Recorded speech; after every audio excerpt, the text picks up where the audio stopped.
Rotate பண்ணி rotate பண்ணி head கீழே இருக்க மாதிரி இல்லைங்களா?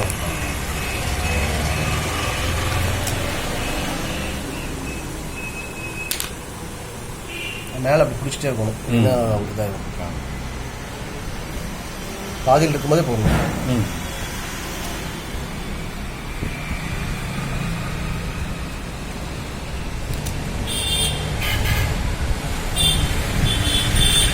ஃபுல்லாக ஓப்பன் அந்த சைடு வந்துடுங்களோ? அந்த சைடு நின்று அப்போ தட்டி சைடு தட்டுறாங்க.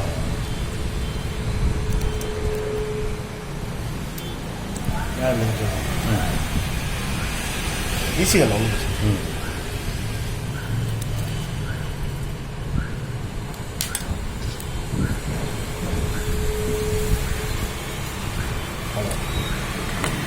பத்து போட்டாச்சு. ஓகே. இதில் வந்து ஸ்கோப் போட்டால் தான் போட முடியும். அப்படிங்களா?